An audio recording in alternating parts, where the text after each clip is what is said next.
Good morning. Morning. Sa pa nga ulit. Good morning. Morning. Hey, ngayon po tayo ay dadako na sa salita ng Panginoon. Since wala po ako last week, ay paalala ko na. Babawi ako ngayon. Kung ano man ang ibig sabihin nun, ay pagandaan niya. Okay, ngayon po umaga, ay buksan po natin ang ating pong mga Bibles sa 1 John chapter 2, verses 7 to 14. Hiniling ko po ang bawat isa na tayo magsitindig at basahin ulit natin ito ng sagot-sagutan. Okay, let's all stand please. Okay, babasahin ko po ang unang verse then sabi ko kayo. Sabi ko sa verse 7, Dear friends, I am not writing you a new command, but an old one, which you have had since the beginning. This old command is the message you have heard.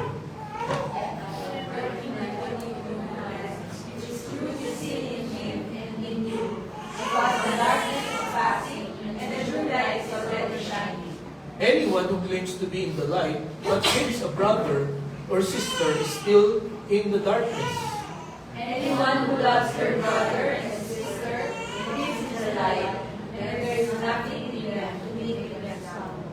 But anyone who hates a brother or sister is in the darkness and walks around in the darkness. They do not know where they are going because the darkness has blinded them. I am writing to you, dear children, because your sins have been forgiven on account of His name. I am writing to you, fathers, because you know Him who is from the beginning. I am writing you, young men, because you have overcome the evil one. I write to you, dear children, because you know the Father. I write to you, fathers, because you know Him who is from the beginning. I write to you, young men, because you are strong, and the word of God is in you, and you have overcome the evil. Pagpalain po ng Panginoon ang pagkabasa ng kanyang salita, tayo ba'y manalangin? Dakilang Diyos, salamat po sa aklat na ito na pinag-aaralan namin na kung saan ay ini-introduce po ni Apostol Juan kung sino ang Panginoon. At dalangin ko po, Panginoon, sa umagang ito, sa mga nagdaang mga linggo na amin pong pinag-aralan kung sino ang Panginoon. Nawa unti-unti na amin pong nakikilala at nakikita ang kabutihan mo sa buhay namin. Ang aming Panginoong advantage dahil ikaw ang aming Ama. Panginoon, bigyan mo kami ng excitement at pagkagutom sa inyong salita na ang aming pong marinig na salita mo ngayong umaga ay wala kaming palalampasin. Ito, Panginoon, ay i-absorb namin lahat sapagkat tunay po na ito ay kailangan namin. Samahan mo kami sa aming pag-aaral. Ito ang aming dalangin sa pangalan ni Jesus. Amen. Nako po na po kayong lahat. Ang lalaki pong ito ay isang Amerikano. Siya po ay sikat na novelist. No? Siya po ay magaling sa story, magsulat ng short story. No? At siya rin po ay isang journalist. Isa rin din po siyang Nobel Prize winner. Okay, sino ba lalaki ito? Siya po ay si Ernest Hemingway. No, Hemingway. Nabuhay po siya noong 1899 hanggang 1961. So siya po ay 62 years old. Okay, noong 1936, may sinulat pong libro ng mga kwento. Ito pong si Ernest Hemingway. Ang pangalan po ay The Capital of the World.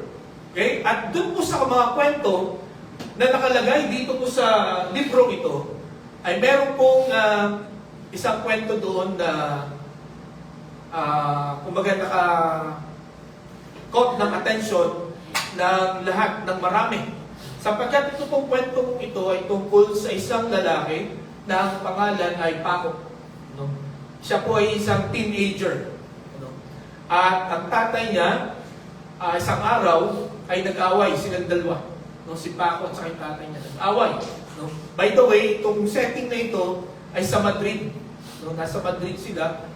Doon sila nag-away. At dahil sa malaki ang kasalanan ng ginawa nitong si Paco, siya po ay naglayas. No? Malis siya at nagtago siya kung saan-saan. Itong tatay, gusto niyang ayusin na yung kanilang relationship kung kaya hinanap niya kung saan-saan itong si Paco. Kaso, hindi niya makita kung nasaan. So, finally, ang naisip niyang paraan para malaman ni Paco na hinahanap siya at gusto nang makipag-ayos ng kanyang tatay, nagpunta siya sa isang newspaper publishing. Okay? Nagpunta siya doon at sinabi niya, nagbayad siya doon sa mga sa gumagawa, nagsusulat ng newspaper sa advertisement. Sabi niya, pakisulat nga nito. Baka sakaling babasa ni Paco. At ito ang mensahe na nilagay niya. Paco, date at Hotel Montana, noon, Tuesday, all is forgiven. Papa. Okay? So, sinulat daw niya ito nung Tuesday, nung Saturday. So, Tuesday sila magkikita. At pagdating ng Tuesday ng tanghali, nagulat siya sa nakita niya doon sa Hotel Montana. Merong 800 na mga teenagers na dumating. Ang pangalan nilang lahat ay, wala yun, Paco. No? At lahat sila, akala nila, ito yung sulat na kanilang papa. No? Sabi ko, ang daming kasalanan siguro nung 800 na ang pangalan ay Paco na yun. And they are all waiting, no, for the forgiveness of their father that time. No po? At they are all waiting for the embrace, for the welcoming of their father. Alam niyo mga kapatid, katulad ni Paco, no?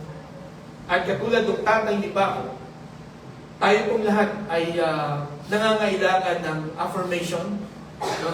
Ng recognition, ng acceptance ng tatay. Di po ba? According po sa psychology, child psychology, ay napakahalaga ng impluwensya ng tatay sa anak. No? Lalo na sa kanyang paglaki. No? Ang sabi nung isang survey, pagka naandyan daw parati ang tatay, no, sa family, ay 88% no, ay makakatapos sa pag-aaral yung anak. No?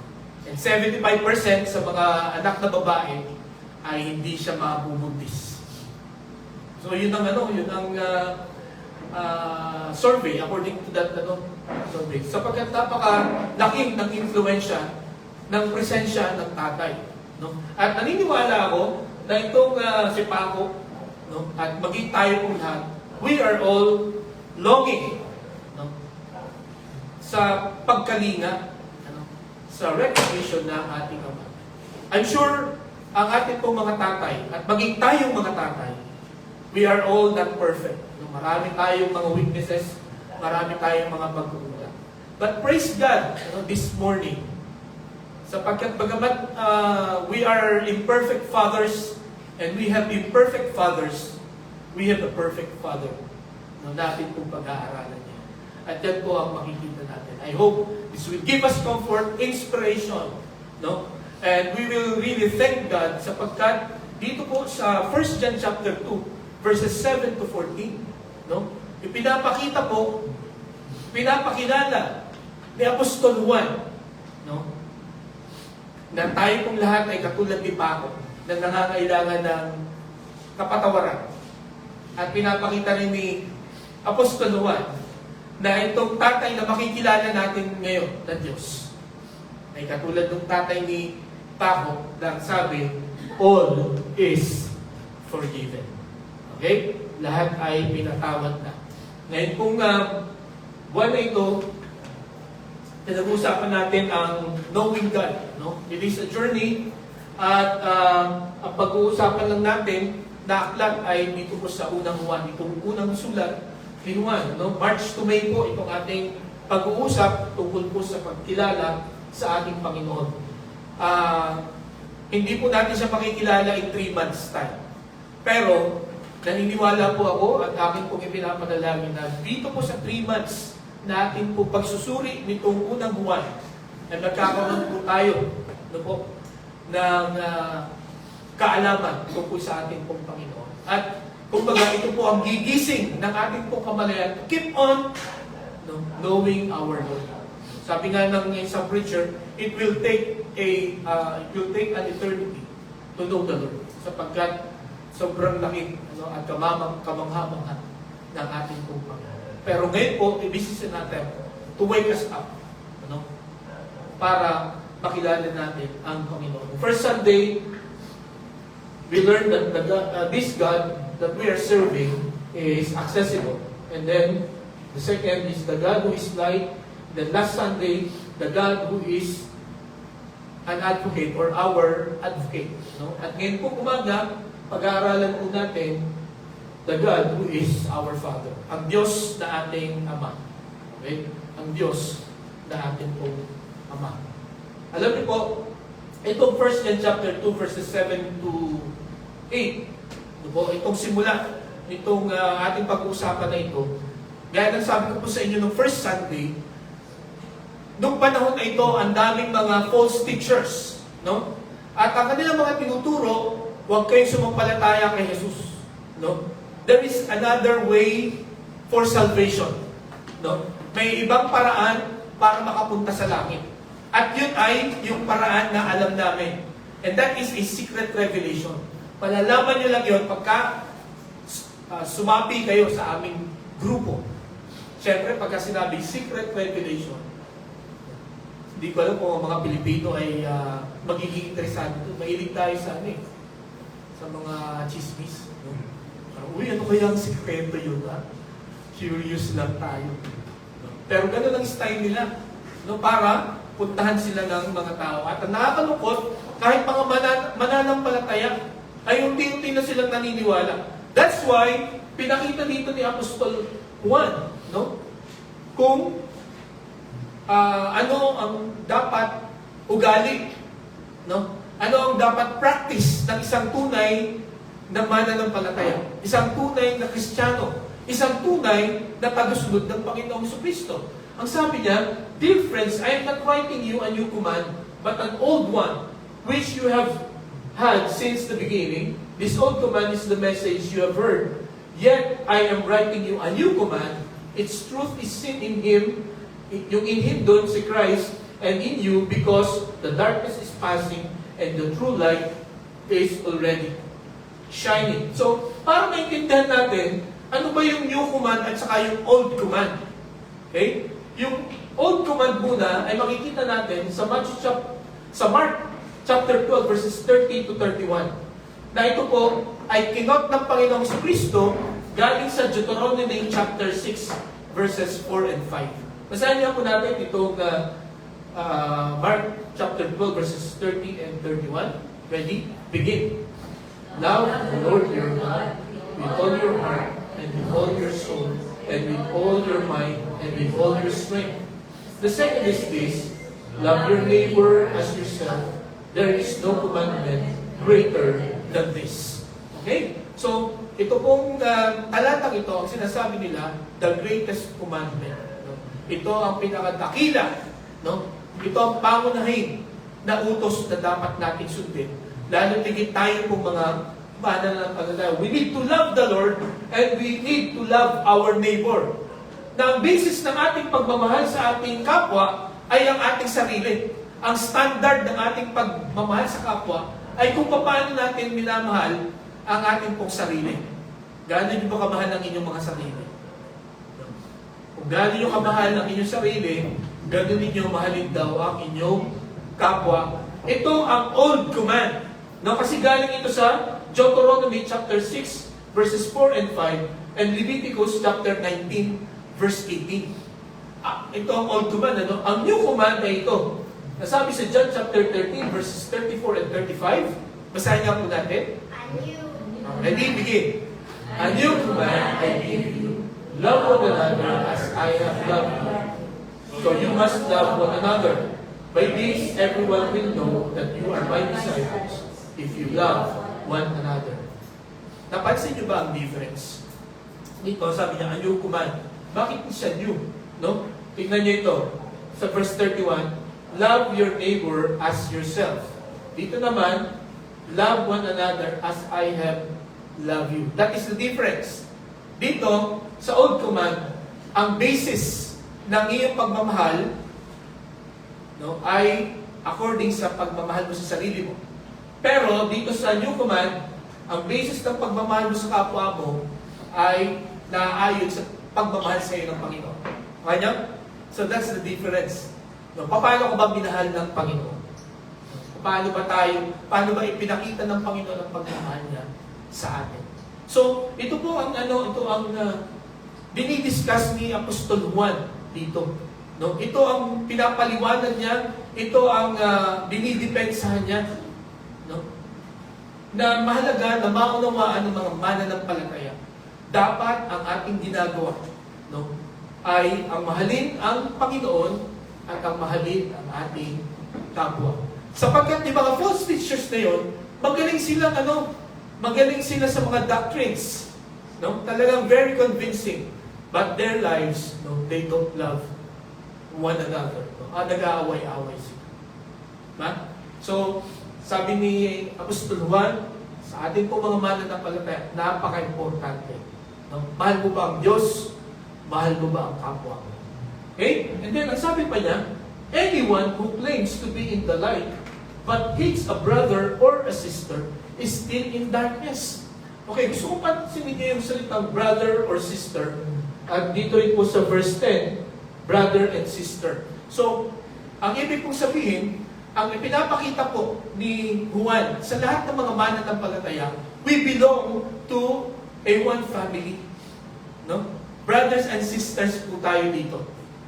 At ang sabi po ni Apostol Juan, kung kayo ay brothers and sisters, kung totoo kayo sumasampalataya kay Jesus, you are brothers and sisters, and you should love one another. Sabi diyan, anyone who claims to be in the light but hates a brother are still in darkness. So pagka sinabi mong mahal mong kapwa mo, o pagka sinabi mong you are in the light, pero galit ka sa kapatid mo, nasa kadiliman ka pa rin. Alam mo kung ibig sabihin, hindi ka tunay na Kristiyano. Kung hindi ka marunong magpatawad. Kung hindi mo kayang magpatawad. Sabi sa verse 10, anyone who loves their brother and sister lives in the light. Okay? And there is nothing in them to make them stumble. Maganda po itong sa verse 10. When you are in the light, no, ang ibig sabihin, kung totoong Kristiyano ka, hindi ka makakastumble. Okay, no? Walang matitisod sa buhay mo. Why? Because you are walking in the light. Diba? At nakapag-aralan natin ng second Sunday, when we talk about the light, hindi lang ito yung liwanag, but it is the truth. No? You are walking in the truth. Sa katotohanan. At pagka ikaw doon ay lumalakad sa katotohanan, walang bagay sa buhay mo ang makakatisod, no, sa mga kapatiran. Okay, so magandang isa puso't isa isip natin ito, mga kapatid. No?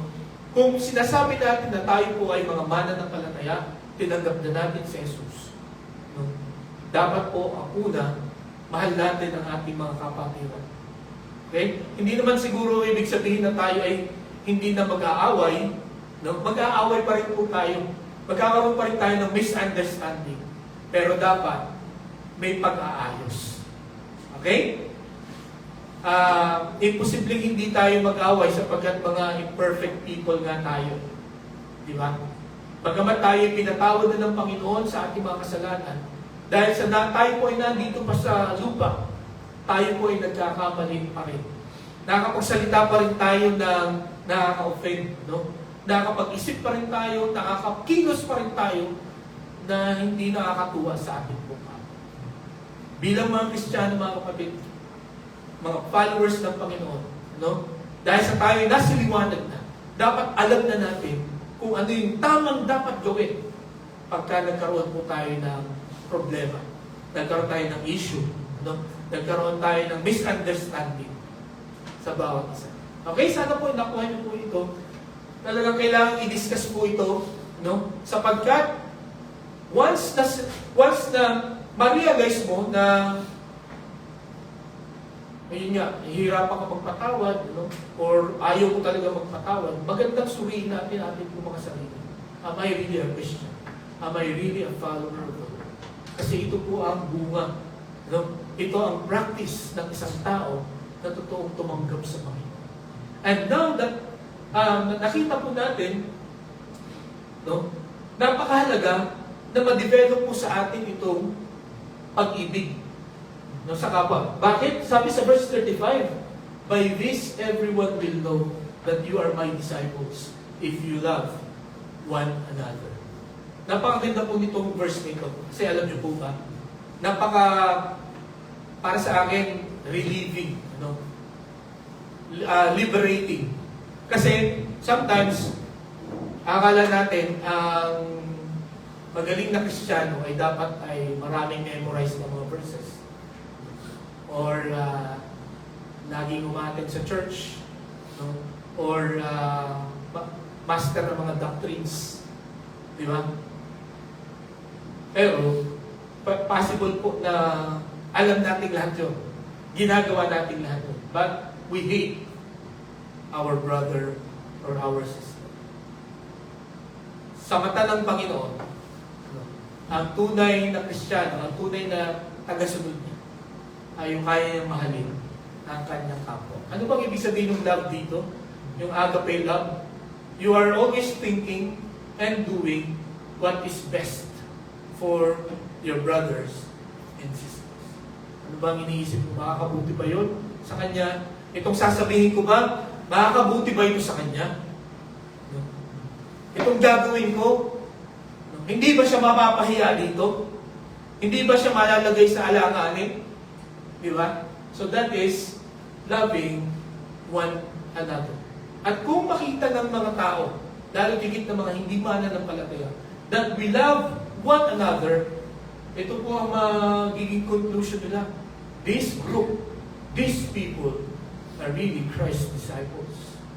Yun lang ang basis na sinabi ng Panginoon para makita nila na tayo ay tunay na tagasunod ni Kristo when we love one another.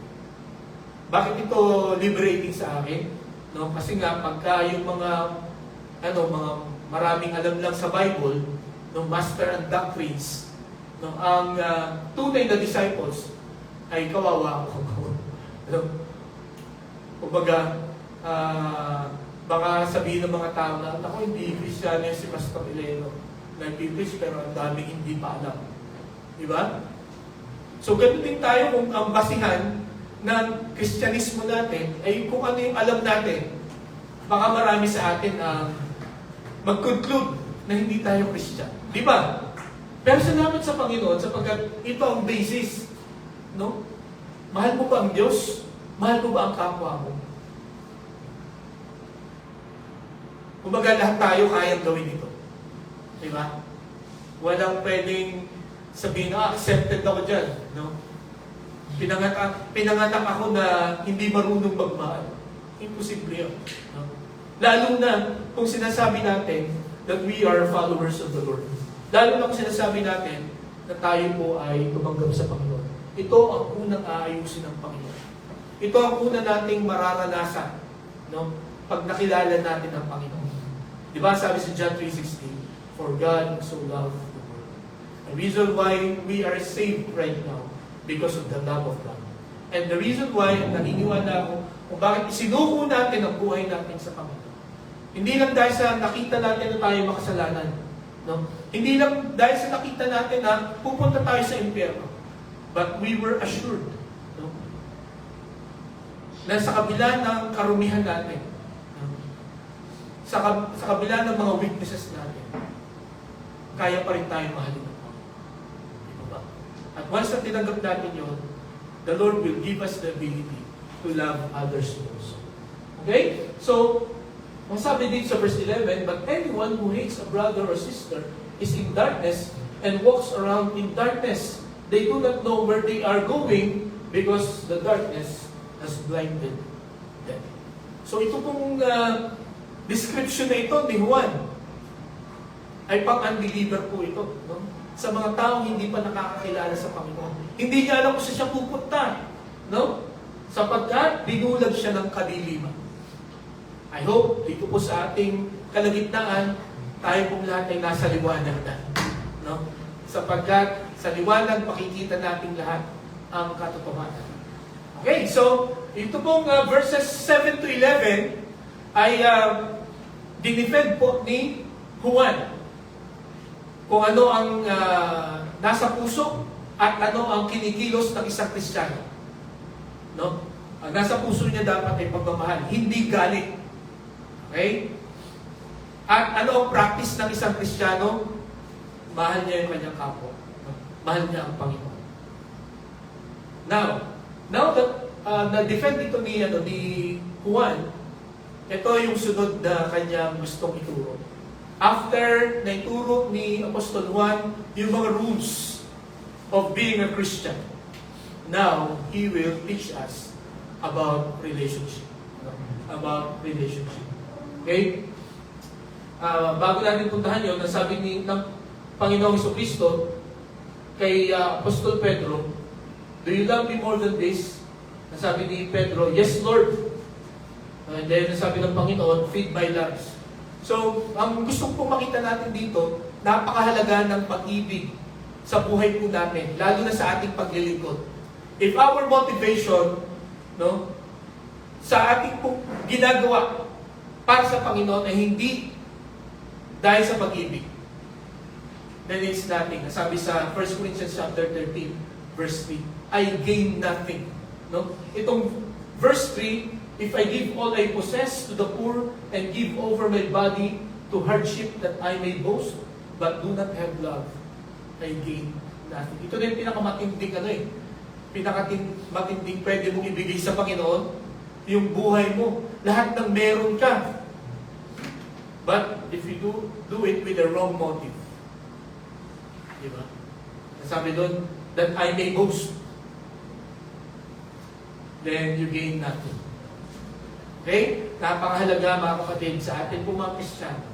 Ipanalangin natin, no, na talagang ayusin ng Panginoon yung paraan at yung ating pong pananaw sa pag-ibig. Kaya dapat ganito po ang ating ipanalangin. Sa 1 Thessalonians chapter 3 verse 12, basahin niya po natin. Ready? Begin. May the Lord make your love increase and overflow for each other and for everyone else, just as ours does for you. Nawa yung pag-ibig po natin, mga kapatid, ay lumago pa at mag-overflow, umawas, no? For each other, sa ating pong mga kapatiran, at yung everyone else dyan, maging sa mga hindi mananampalataya. Ma-experience nila yung pag-ibig, no? Pag-ibig natin sa Panginoon at pag-ibig natin sa kapwa. Again, anong ibig sabihin ng pag-ibig dito? Yung agape love, you are thinking and doing what is best, no, for the other. Okay? So, sometimes, lagi ang iniisip lang natin ay kung ano yung makakabuti sa akin. Diba? Bahala na kung yung makakabuti sa akin ay baka kasama sa'yo. Diba? Ganun minsan ang naiisip natin. Pero, sa agape love, no, sa pag-ibig na ibinigay sa atin ng Panginoon, ang iisipin natin ay yun iba, other-centered, hindi po self-centered. Okay? So, ngayon po, punta na tayo sa relationship na ituturo ni Juan. Nasabi diyan, I am writing to you, dear children, because your sins have been forgiven on account of His name. Ang title ng ating pong mensahe, no, The God who is our Father. So dito po, sa susunod na ating pong susunod na mga puntos, inilarawan ni Apostol Juan kung anong klaseng tatay ang Diyos. Okay? Dito po, sa verse 12, ang sabi niya, your sins have been forgiven. So, ang unang na portrait na makikita natin about God as Father, He is a forgiving Father. No? Siya ay mapagpatawad na Ama. Sa mga tatay dito, no? Mapagpatawad na tayo sa ating mga anak. Di ba? At sa mga anak dito, kayo ba'y humihingi ng tawad sa inyong mga tatay? Have you ever experienced asking forgiveness to your father? Sometimes nakakalungkot, sa kahingi ng tawad, pagpatay na. No? Doon ka magsisisigaw. No? Patawarin niyo po ako. O habang ibinababa na sa hukay. Diba? But, the Lord, dito po, tuturuan tayo, no? That our God is a forgiving Father. Ang sabi dito sa 1 John chapter 1 verse 9, if we confess our sins, He is faithful and just and will forgive us our sins and purify us from all unrighteousness. Ganito katinding magpatawad ang Panginoon. No? Hindi lang niya buburahin yung iyong kasalanan. No? Lilinisin ka pa niya. No? Lagi kong illustration dito ay yung halimbawang may utang ka, no? At nakalista sa isang notebook yung pangalan mo, hindi niya lang lalagyan ng cross. No? Yung notebook na may utang ka, ang gagawin niya, pipilasin niya yung notebook na yun para maging malinis siya. That's how God forgives. No? At nawa ito po ay maging paalala din po sa atin. Yes, totoo yun, we are all humans. Hindi natin kayang gawin ang ginagawa ng Panginoon. Pero mga kapatid, by God's strength, no? And by God's grace, we can also forgive. Okay? Ang sabi pa din sa Psalm 32, verse 5, na basa natin ito nung second Sunday. Basahin nga po natin ulit. Ready? Begin. Then I acknowledged my sin to you and did not cover up my iniquity. I said, I will confess my transgressions to the Lord, and He forgave the guilt of my sin. Dapat ganito po ang ating attitude every time we will confess our sins. Ang sabi dyan, I confess, I acknowledge my sin, and did not cover up my iniquity. Kumbaga, hindi ko ginastify yung mga mali ko. Wala akong sinising iba sa aking pagkakamali. Inamin ko siya, no? Tinanggap ko siya, no? Na mali yun at hindi yun dapat gawin. At alam nyo, nung ginawa ito ni Haring David, ang sabi niya, and you forgave the guilt of my sin. That's the only time na tayo po ay papatawarin ng Panginoon. As I studied how the Lord forgives, I realized na ang forgiveness ng Panginoon ay conditional. At the same time, unconditional. Bakit siya conditional? Papatawarin ka ng Panginoon kung hihingi ka ng tawad. It is unconditional sapagkat every time na humingi ka, kahit na gano'ng kalala, katindi yung ginawa mo kasalanan, papatawarin ka ng Panginoon. Diba? So, grabe ang forgiveness ng Panginoon. Ang Panginoon, He has all the reasons, para parusahan talaga tayo, para hindi talaga tayo patawarin. Sapagkat every time na humingi tayo ng tawad, sigurado yan, uulitin natin yan. Di po ba? Paulit-ulit. Kaya nga, madalas ang ating prayer, ang ating paghingi ng tawad ay paulit-ulit. Kaya nga, marahil, ayaw na natin humingi ng tawad. No? Sapagkat hindi naman tayo sincere. Mga kapatid, ito po ang paraan para patawarin tayo. We have to confess, we have to admit, we have to acknowledge. No? We should not cover it up. No? Hindi tayo dapat manisi ng iba. No? Parang dahil po kasi, kaya akong ginawa ito Ito ba? Nasabi po dito, and you forgive the guilt of my sin. Masisigurado po natin na pinatawad tayo ng Panginoon kung ganito po ang ating paraan ng paghingi ng tawad. At mga kapatid, ito po ang gusto kong matutunan natin sa ating pong Diyos na sinasamba. He is a forgiving Father. Anytime you ask for forgiveness, naka-ready yung pagpapatawad ng Panginoon. Okay? And then, ang sunod, hindi lamang forgiving Father, He is abiding Father. Siya ay tatay na nananatili. Ang sabi po dito sa verse 13 and 14, I am writing to you, fathers, because you know Him who is from the beginning. And then sa verse 14, because you know Him who is from the beginning. Kung papansin niyo itong 13 and 14, parang pareho lang, no?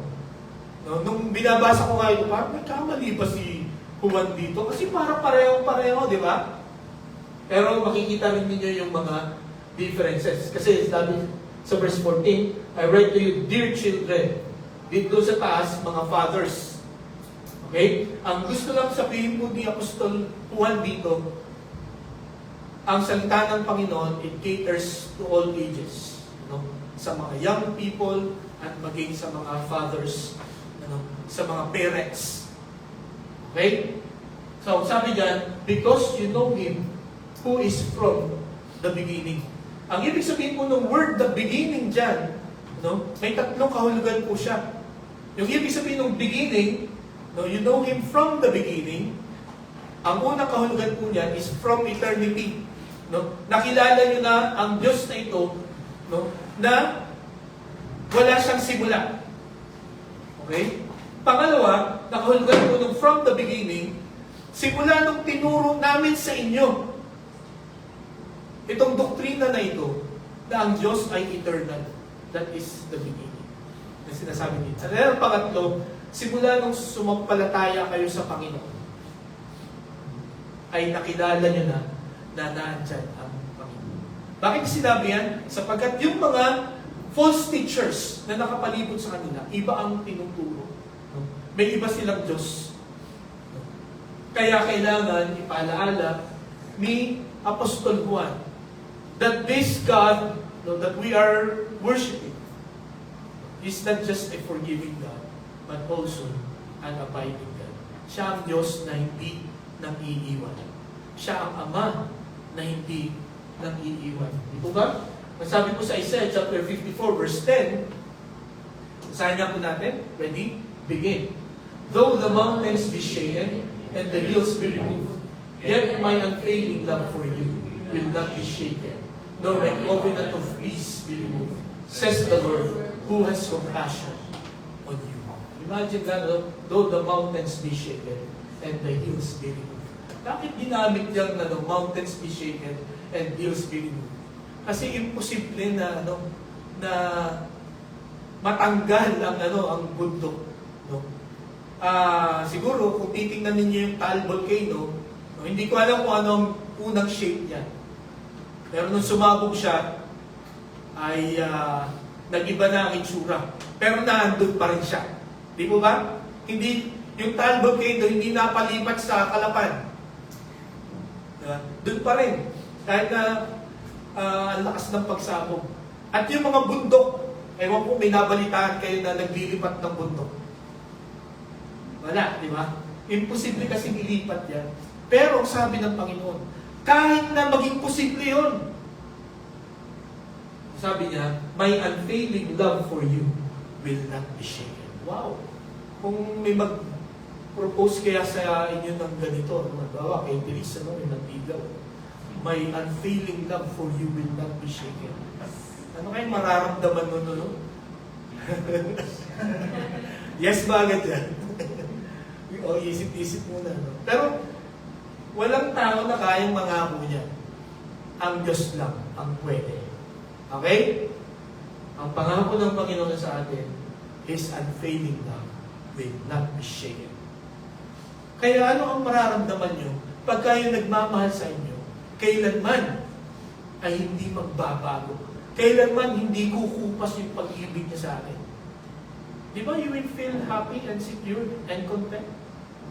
Diba? You will be inspired. Di ba? At ito ang sabi ng Panginoon. Kailanman hindi niya tayo iiwanan. Sapagkat ang pag-ibig niya sa atin, kailanman hindi mawawala. For the past 39 years, ay wala na akong tatay. For the past 39 years. 16 years old ako nung namatay yung tatay ko. At wala pa akong kabuwang-buwang at 16. Hindi ko pa alam ano mangyayari sa kinabukasan ko. But I praise God sapagkat sa kabila no nawala siya at that age, age ko, na makusok ako. 16 years old ay maraming gustong subukan. Di ba? Maraming gustong mang-influensya. But I can say na prinotektahan ako ng Panginoon. Talagang yung pag-ibig ng Panginoon sa akin ay hindi niya ako pinakayaan. Hindi niya ako hinayaan that at that age, ay maligaw ako ng landas. Because of this. Because God is an abiding Father. Diba? Sabi sa Psalm 27 verse 10, basahin niya po natin ito. Ready? Begin. When my father and my mother forsake, then the Lord will take care of me. Okay? So, kahit itong word na forsake dito, pwede natin sabihin na when my parents die, hindi necessarily forsake or itinaboy tayo o pinabayaan tayo. No? Pero ito yung pinaka-worst na pwedeng gawin ng parents na pabayaan tayo. Ang sabi ni Haring David, the Lord will take care of me. And that, I can attest to that. No? Maagang nawala ang aking parents. No? Hindi ako pinabayaan ng Panginoon. He took care of me. No? At yung mga dreams ko, in fact, hindi mas higit pa. No?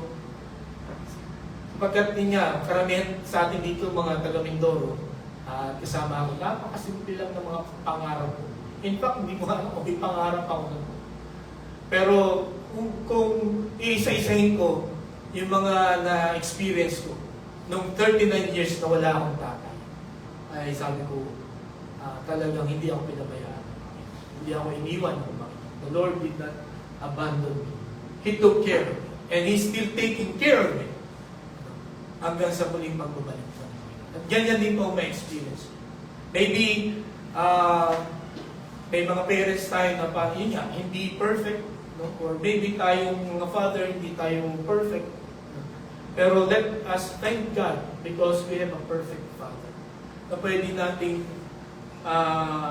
puntahan anytime. No? May mga tatay tayo na yun nga, maagang nawala. No? Not necessarily iniwan tayo or maagang nawala. Pero ito ang pangako ng Panginoon sa atin. He will take care of us. Kaya imagine do sa 39 years na yun, no? Maraming times na, yun nga, kailangan mo ng panggastos, no? Kailangan mo ng wisdom, no, sa mga pagpapasya. But I thank God because God guided me. Tinuruan talaga niya. Marami pa rin akong mga mali na ginawa. No? Marami akong mga desisyon na palpak. Pero ang salamat sa Panginoon, He's always carrying me through. No? Binabangon niya ulit ako every time na ako ay umabasa. Kaya, itong pag-introduce ni Juan, no, sa Diyos na bilang Ama, ay talagang dapat magbigay sa atin ng inspiration. Mas lalo tayo magpakumbaba sa ating Panginoon. Because He's not just a forgiving God, He is an abiding Father. Okay? And then, ang pangatlo, He is a teaching Father. Siya ay Diyos na nagtuturo. Okay? I think this is innate sa mga tatay. Di ba? Gusto natin turuan yung ating mga anak. No, yung anak ko, tinuturuan ko mag-basketball. Nung bata pa ako. Kaya lang, ang natutunan niya ay mag-swimming. Okay? Ang gusto niya tinuruan ko rin siya. Noong una, tinatalo ko siya. Pero nung lumaki na siya, iniiwan na niya ako sa pool. Kaya magaling kaya akong teacher. Nung magkasama kami, nung bata pa siya, no, since 1-year-old, ay sabi ko, sana matututo mag-English. Kasi mga kapitbahay namin ang galing mag-English. Kaya bumili kami ng mga tapes, no, mga CDs, 12 CDs, Brainy Baby, para matuto mag-English siya. Kasi lagi kami magkasama. Hanggang sa nung lumaki na siya, nung 7 years old, naalala ko, na celebrate kami sa Jollibee sa Calapan. Hindi siya makaintindi ngayon ng Tagalog. No? Sabi ko, kaya ito hindi makaintindi ng Tagalog dahil kasama ko ako lagi. O dahil sa mga pinag-noon niya. No? But, yun nga po. Ang point ko ay innate sa ating mga father na talagang turuan yung mga anak. Diba? Kung ano ang dapat nilang gawin.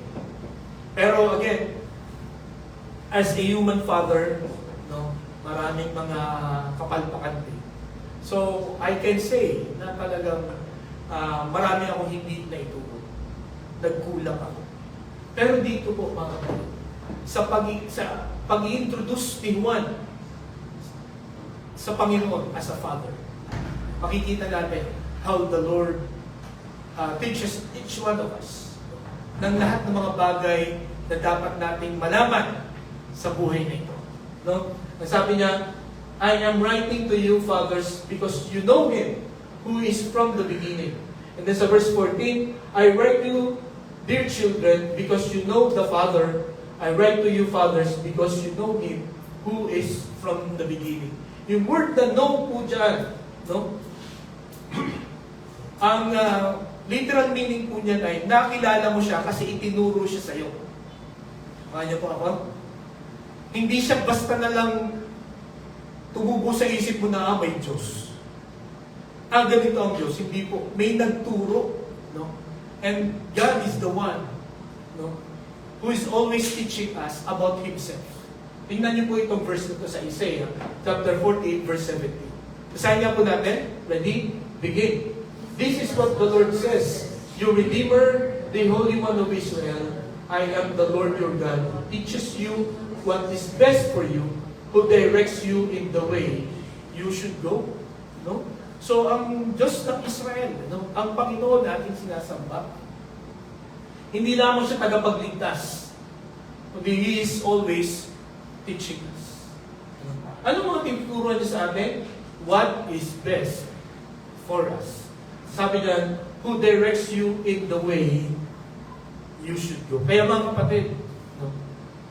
Sana kung may makita tayo na gustong ipagawa sa atin ng Panginoon, at parang sa tingin natin, sa tansya natin, parang hirap gawin, no? Ay sundin natin, gawin natin. Kasi sabi dito, who teaches you what is best for you. That is what is best for us. Di ba? Kaya sundin natin. No? At yun, sabi dito, who directs you. No? So siya ang nagtuturo, naggagabay sa atin kung saan tayo pupunta. Kung babalik na rin po natin ito, itong talatang ito, no?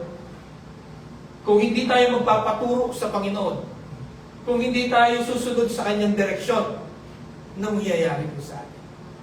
Diba? Sabi niya, I'm teaching you what is best for you. So pagka hindi tayo sumunod sa Panginoon, baka mag-settle tayo sa better or sa good. Sometimes, okay na yun sa atin, pero ayaw ba natin yung best talaga? Ano, ang mapapunta sa atin? At imagine, ang Panginoon ang magbibigay. No? He is the best teacher. So, syempre, ang magiging resulta nun, best din. Diba? So, God is offering na He is the one who will teach us and He will direct us. Kung gusto nyong hindi maligaw, hindi mapahamak, no, as we live our lives here on earth, let us allow God to direct us, to direct our paths. Okay? And then sabi pa dito sa Exodus 33 verse 13, basahin nga po natin.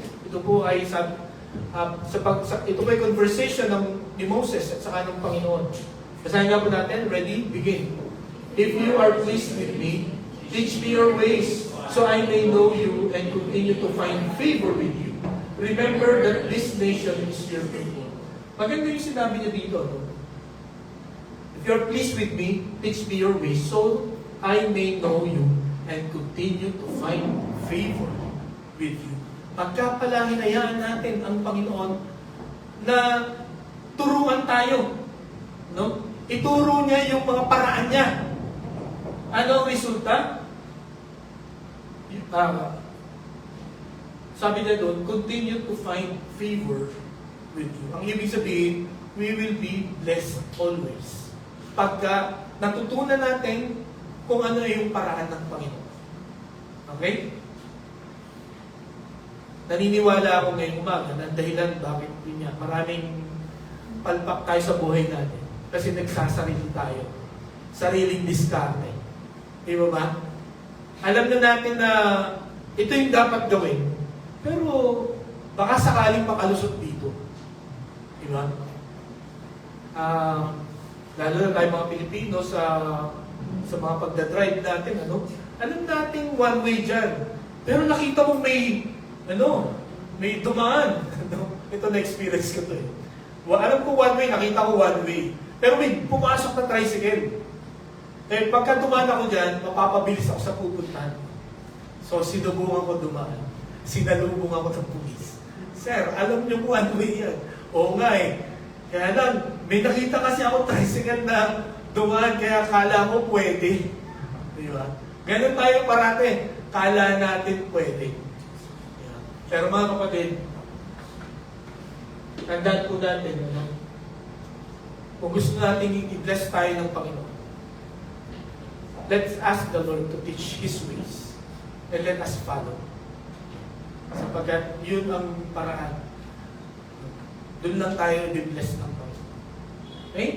And then, sabi sa Psalm 25 verse 4, ito po ang prayer ni Haring David. Basahin nga po natin. Ready? Begin. Show me your ways, Lord.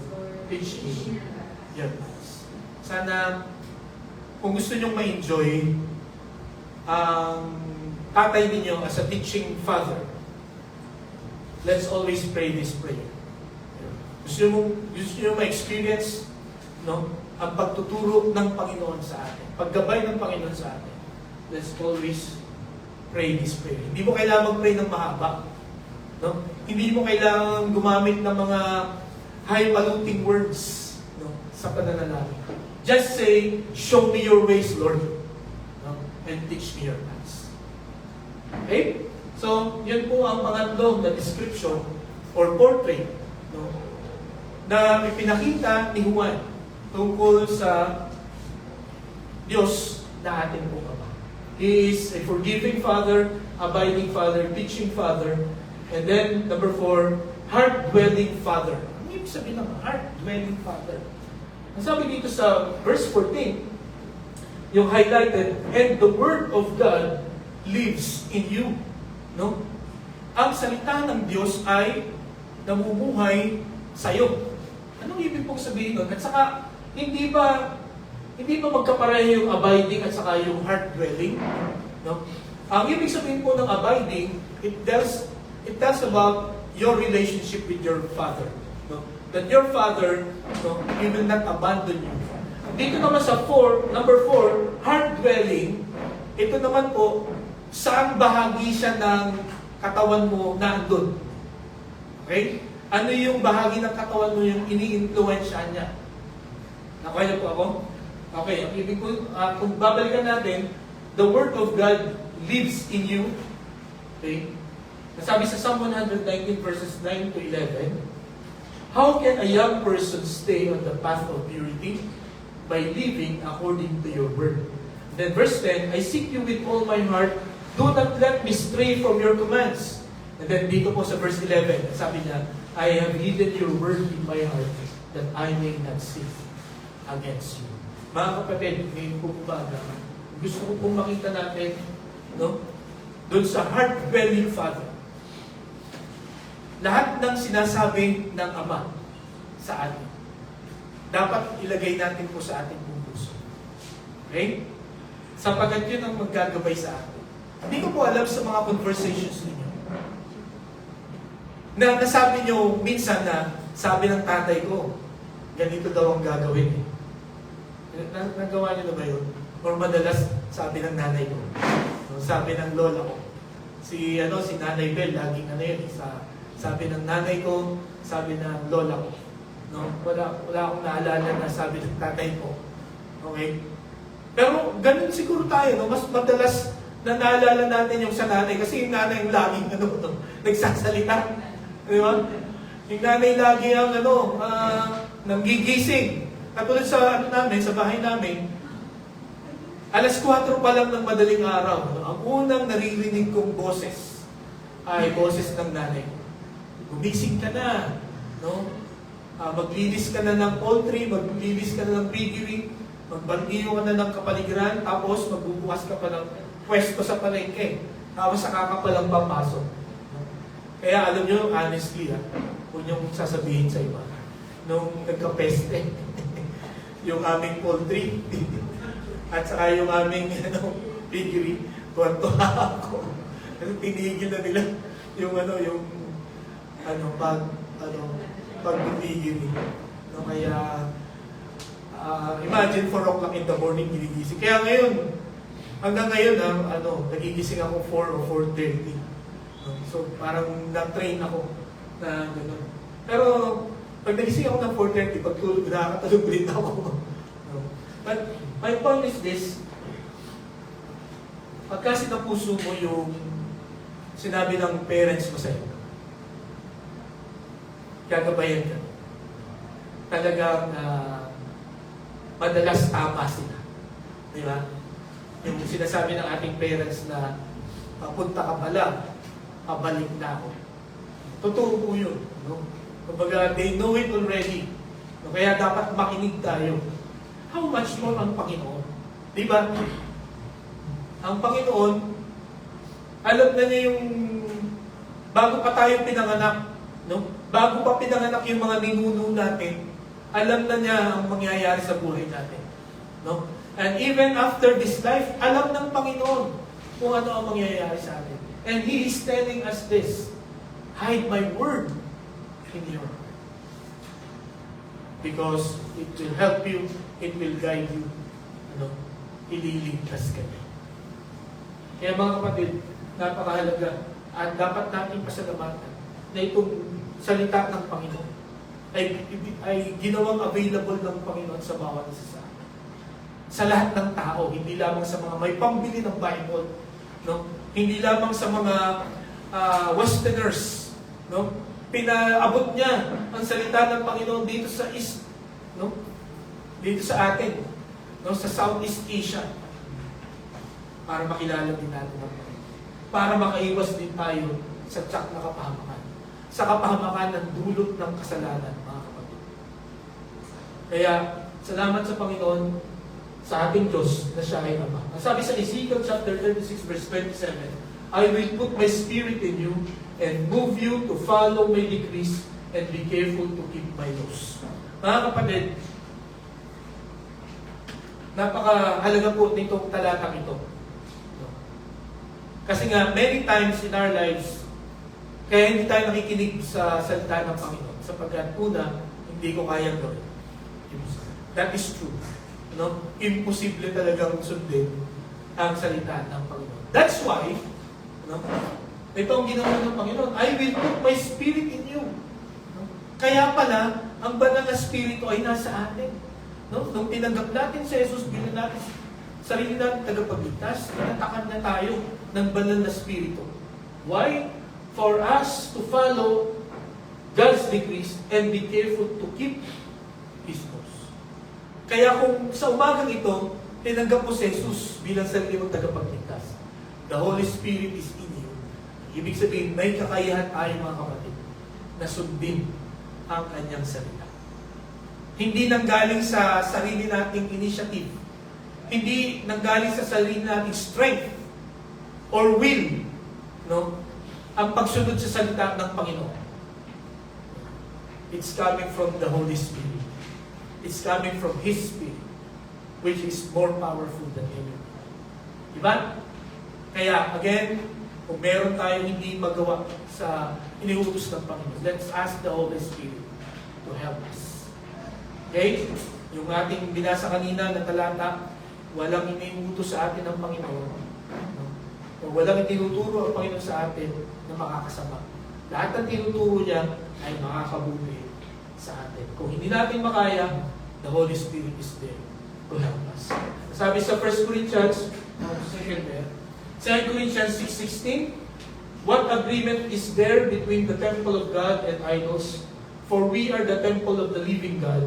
As God had said, I will live with them and walk among them, and I will be their God, and they will be my people. So, ang Panginoon po ay nasa atin. Kumbaga, tayo po ay may kakayahan, may lakas, may karunungan na buhat sa ating pong Panginoon para magawa natin ang kanyang kagustuhan. Sometimes, yung ating pong mga magulang, yung ating mga parents, may mga pinapagawa sa atin na hindi natin kayang gawin. At yung iba, ayaw natin gawin. Diba? Nung high school pa lang ako, yung tatay ko mahilig magreto. Uy, yung sa palengke, nung meron kaming kapitindahan na nakita ng tatay ko, sabi niya, ikaw may dalaga? Sabi niya doon sa nanunungkit ng mga damit. Opo, dalaga po ako. Ikaw ba'y may kasintahan na? Ganun mga tanungan eh. Kaya, wala pa po. Baka gusto mong itong aming anak, sabi ko, sa isip-isip ko, bakit po kung nireto, hindi naman maganda? So, sometimes may mga pinapagawa sila na ayaw natin or hindi tayo sang-ayon. Diba? Pero, tandaan natin, pagka ang Diyos ang may pinagawa sa atin, sabi niya, yun ang ikakabuti natin.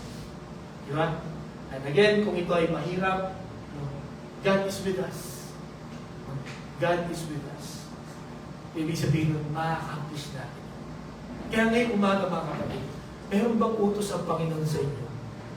Na hanggang ngayon, ini-ignore ninyo. Hanggang ngayon, iniiwas-iwasan natin. Hanggang ngayon, hindi natin pinapalagas. Pero, balik ng balik. No? Parang naririndi na tayo. Baka kasi, ang gusto ng Panginoon, gawin mo dahil yan ang makakabuti. Sometimes kaya hindi magkaroon ng breakthrough sa buhay natin. And baka dahil sa hindi natin ginagawa yung pinapagawa. No? Sometimes, we only need first step or one step forward para magbukas ng blessing ng Panginoon. Di ba? Kailangan lang natin ng one step forward. Kaya, ang encouragement sa bawat isa, let us step forward. Isa lang muna. No? Huwag muna kayo mag-isip ng marami. One step forward. Kung inyong nabasa yung pagtawid, nasa na ba kayo sa Bible reading niyo? Nakatawid na ba kayo sa Jordan? Okay? Kung inyong mabasa yun, yung mga priest, no? Nung pag-step nila doon sa water, biglang nahati. Di ba? What if, kung yung mga priest na yun ay, ayoko mag-step, paano kung lumubog kami? Di ba? Pero nag-step sila. Mag-step nila, biglang nahati. Nagkaroon ng matinding himala. And I think, sa history ng Israel, I think, yung dalawang yun na paghati ng dagat at saka ng ilog, those are the greatest miracle na pwede mo makita. Hindi lang pang Guinness Book of Record yun. No? Sigurado may mag-create ng miracles of miracles, no? Na program sa TV. Pero again, ang kailangan lang natin, one step forward. Trust in the Lord. Okay, so yun po ang pang-apat. Ang panlima, empowering father. He is an empowering father. Siya yung nagpapalakas, nag-encourage, no, na tatay. Ang sabi dito, I write to you, dear children, because you know the Father. I write to you, fathers, because you know Him who is from the beginning. I write to you, young men, because you are strong. No? And the Word of God lives in you, and you have overcome the evil one. He is empowering Father. Di ba, nakakatuwa pagka sa pag-aaral mo, hindi ka makapasa-pasa. Tapos, marinig yung tatay, kaya mo yan, anak. Kaya mo yan, anak. Maalala ko nung high school ako, nakita ng tatay ko yung notes ko. At sabi niya sa akin, anong klaseng sulat ito? Di ba? Anong klaseng sulat ito? Parang, kinaykay ng manok. Di ba yun ang term? Talagang guri-guri, tas ang daming erasures. Sabi niya, sino bang pinakamatalino sa klase mo? Eh di sinabi ko, no? Sabi ko, Goku po apelyido. Sabi niya, Loko? Bakit ka magpapadaig doon sa Loko? Sabi niya ganun sa akin. No? Hindi mo Goku ang apelyido. Sabi niya, ayusin mo yung sulat mo. Sabi ko, paano po ba aayusin ang sulat ko? Ganito. Isa lang ang technique niyan, yung tatay ko by the way, ang ganda niya magsulat. No? Hindi ko nga alam saan ako nagmana sa pagsusulat. Pero, sabi niya sa akin, ito lang ang technique ko. Bago ako magsulat, iniisip ko una kung ano yung isusulat ko. No? So, pagka alam ko na isusulat ko na siya. Hindi ako nagkakamali. Eh, ikaw ba? Pag nagsusulat ka, iniisip mo ba yung isusulat mo? Eh, ngayon ko lang naisip ito, No, kaya nga siguro ako nagkakamali. Kasi basta na lang ako nagsusulat. Eh dahil ballpen ang gamit, hindi pwedeng erase, so gugulihan mo na lang. So, yun yung mga times na naalala ko na very encouraging yung aking tatay. Tinuruan niya ako kung paano magsulat. Pero hindi pa rin nag-improve. Pero, yun niya. In that time, masasabi ko na tinuruan niya ako kung ano yung dapat. Pero ang Panginoon, mga kapatid, no, He always empower all His children. Tayo pong lahat. No? Tayo po ay papalakasin niya. Ang sabi po dito sa Isaiah chapter 40, verses 28 to 30, hanggang 29 lang. Basahin niya po natin. Ready? Begin. Do you not know? Have you not heard? The Lord is the everlasting God, the creator of the ends of the earth. He will not grow tired or weary, and His understanding no one can fathom. He gives strength to the weary and increases the power of the weak. Wow! Sabi, ano? Ang gusto ko dito sa verse na ito ay, He will not grow tired or weary. Hindi siya mapapagod at hindi siya manghihina. Alala ko ulit nung ako ay bata pa. Ako po ay isa sa mga makukulit ng bata. So yung ate ko, nung meron akong kakulitang ginawa, hinabol niya ako sa may papaluin niya ako. So talagang habulan kami sa street. No? Habulan kami sa street. Sabi ko, tingnan ko kung aabot sa akin yung ate ko. No? Mabilis ako tumakbo. Kaya nung nakikita ko nangihina na siya, nakapagod na siya, nagpaabot na ako. Ayun, tinalo niya ako. So, sabi ko, kala ko, malakas tong ate ko. Kasi, ang lakas ng loob niya, habulin ako doon sa streets. No? Mga kapatid, ang Panginoon, hindi siya mapapagod, habulin tayo. Okay? Kung saan man tayo magpunta, kung saan man tayo magtago, or kung saan man tayo, kung papalayo man tayo, the Lord will always reach us to bring us back to Him. Yun po ang maganda sa Panginoon. No? He will bring us back. Hindi niya tayo hanapin para parusahan. No? Parusahan lang. No? Kundi, hinahanap niya tayo para ibalik tayo sa tamang daan, no? Sa tamang landas, sa tamang grupo, no? At sa dapat na ginagawa natin. Okay? So, sabi niya, kung tayo po ay nanghihina na, no? Kung tayo po ay napapagod na, ano sabi ng Panginoon? He gives strength, no? And He increases the power of the weak.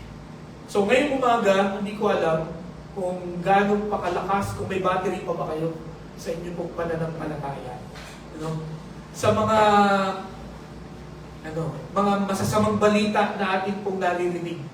Sa mga araw-araw nating na-experience sa ating trabaho, sa school, no, sa family, sa community, I do not know kung paano tayo nag-struggle, kung paano kayo nag-struggle. No? I do not know kung unti-unti na kayong bumibigay. Pero sabi dito, He gives strength to the weary and increases the power of the weak. Your God and my God is an empowering Father. Kung wala kayong mapaghugutan ng lakas, pumunta tayo sa Panginoon. Kasi ito ang pangako niya. No? At ang maganda dito, ang Panginoon, He will not grow tired and weary. No? Hindi siya mauubos ang pasensya sa atin. No? Hindi niya tayo titigilan. Hindi siya magsasawa sa atin. Hindi siya mapapagod sa atin. No? And every time we will call on Him and ask for help, ito, ibibigay niya para sa atin. Okay? So kung tayo nanghihina, tumawag tayo sa Panginoon. Bibigyan niya tayo ng lakas. And then, ang panghuli, He is a rescuing Father. No? Rescuing Father. Siya ang Diyos na nagliligtas. No? Sabi diyan, young men, because you have overcome evil one. Sabi pa dito sa verse 14, and you have overcome the evil one. Because you have the forgiving Father, abiding Father, teaching Father, heart-dwelling Father, empowering Father, you will experience rescue. No? At ang tangi lang makakapagligtas sa atin, mga kapatid, ay ang Diyos. Hindi tayo kayang iligtas ng mga connections natin dito sa lupa. Okay? Hindi tayo kayang iligtas ng mga achievements natin, ng katalinuhan natin, ng galing natin. It's only God who can rescue us. Sa kung ano man ang kinasasadlakan natin ngayon kung umaga, tayo po ay tumawag sa Panginoon. Sapagkat ang promise niya, nasabi dito sa 1 Corinthians 15:57, that thanks be to God, He give us the victory through our Lord Jesus Christ. Okay? And then nasabi po sa Psalm 34, verse 17, the righteous cry out, and the Lord hears them, He delivers them from all their troubles. Okay? So, magang ito, kung tayo po, ay may kaguluhan na nararanasan, may matinding problema, may matinding pinagdadaanan. Ito lang ang request ng Panginoon. Call me. Humingi ng tulong sa akin. Nasabi dito, the Lord hears them. No? Papakinggan tayo ng Panginoon. The Lord will never reject us. Sabi niya, He delivers them from all. Hindi sinabi niya for some. No? Or sa mga malalaking troubles lang. All. Maliit man yan, malaki man yan, medya-medya lang yan, He will deliver you. Because God is a rescuing Father. Kung kailangan mo ng magliligtas sa'yo, mag-aahog sa'yo, sa kung anuman balon na naandun ka sa oras na ito. You have a Father who will always rescue. Kaya mga kapatid, ngayon pong umaga, ngayon nakita natin itong 6 na portraits, na larawan na pinakita po ni Apostol Juan. Sana ito po ang ating maging tugon ngayon pong umaga. First, let us stop avoiding Him. Or let us stop hiding from Him. Lumapit, bumalik na tayo sa Kanya. Di ba? And then ang pangalawa, let us start abiding in Him. Sundin natin siya. No, one step lang. One step at a time. No? Ang Panginoon, hindi niya na-expect na sundin ko agad lahat. No? Isa-isa lang. No? Isa-isa lang. Alam niya ang kakayahan natin, mga kapatid. Sundin natin. And then ang pangatlo, na dapat po natin maging tugon. Let us share His love to others. Let us share His love to others. Bahagi natin ang pag-ibig ng Panginoon. Ay, manalangin. Panginoon, salamat po sa salita mo namin po yung pag-aaral. Salamat po, Panginoon, pagkaman hindi perfect ang mga fathers namin dito sa lupa. Maging kami, hindi kami perfect na tatay. Pero kami perfect father sa langit. Na walang ibang inisip kundi yung ikakabuti namin. Salamat po sa 6 na portraits na ito na pinakita ni Juan tungkol po sa Diyos na ating Ama.